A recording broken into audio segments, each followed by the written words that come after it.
दोस्तों, आज इस वीडियो के जरिए हम आपको चंद्र ग्रहण के बारे में बताने जा रहे हैं। चंद्र ग्रहण 3 प्रकार का होता है। पहला प्रकार कुल, दूसरा आंशिक और तीसरा प्रकार जो होता है वो होता है उपछाया।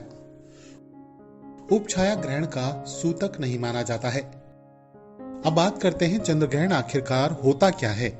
जब सूर्य और चंद्रमा के बीच पृथ्वी आ जाती है तो सूर्य की पूरी रोशनी चंद्रमा पर नहीं पड़ती है।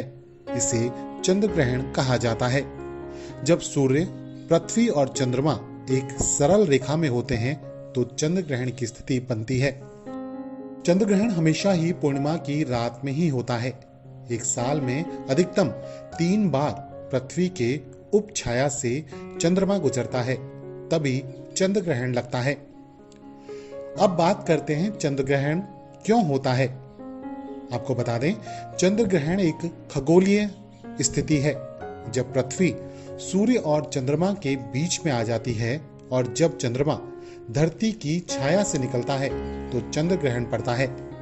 जब पृथ्वी सूर्य की किरणों को पूरी तरह से रोक लेती है तो उसे पूर्ण चंद्र ग्रहण कहा जाता है। लेकिन जब चंद्रमा का सिर्फ एक ही भाग छिपता है तो उसे आंशिक चंद्र ग्रहण कहा जाता है।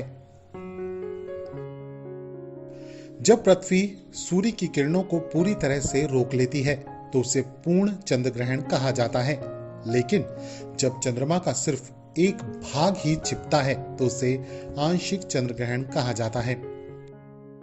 अब बात करते हैं कि उपछाया ग्रहण किसे कहते हैं। दोस्तों, चंद्र ग्रहण के शुरू होने से पहले चंद्रमा धरती की उपछाया में प्रवेश करता है। जब चंद्रमा पृथ्वी की वास्तविक छाया में प्रवेश किए बिना ही बाहर निकल आता है तो उसे उपछाया ग्रहण कहा जाता है। चंद्रमा जब धरती की वास्तविक छाया में प्रवेश करता है तब उसे पूर्ण रूप से चंद्र ग्रहण माना जाता है। उपछाया ग्रहण को वास्तविक चंद्र ग्रहण नहीं माना जाता है। ज्योतिष के मुताबिक उपछाया को ग्रहण का दर्जा नहीं दिया गया है, इसीलिए इस उपछाया चंद्र ग्रहण में सूतक काल लगना नहीं माना जाता है।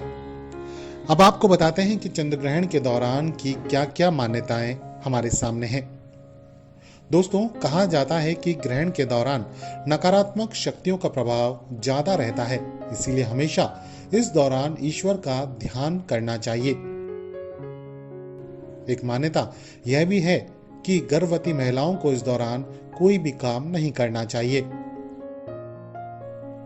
चंद्र ग्रहण से जुड़ी एक मान्यता यह भी है कि जब ग्रहण लगता है तो उस दौरान कपड़े नहीं सिलने चाहिए और ना ही सुई का इस्तेमाल करना चाहिए। एक मान्यता के मुताबिक ग्रहण के दौरान कुछ भी खाना नहीं चाहिए। हिंदू धर्म में मान्यता यह भी है कि ग्रहण के दौरान नुकीली चीजों का इस्तेमाल नहीं करना चाहिए। ग्रहण के बाद स्नान करने की भी मान्यता है।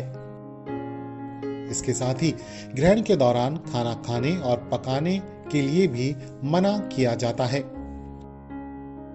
आपको बता दें, कुछ लोग तो अपने घरों को पानी से इस दिन धोते हैं। मान्यता है कि ग्रहण के बाद मन की शुद्धि के लिए दान पुण्य भी करना चाहिए।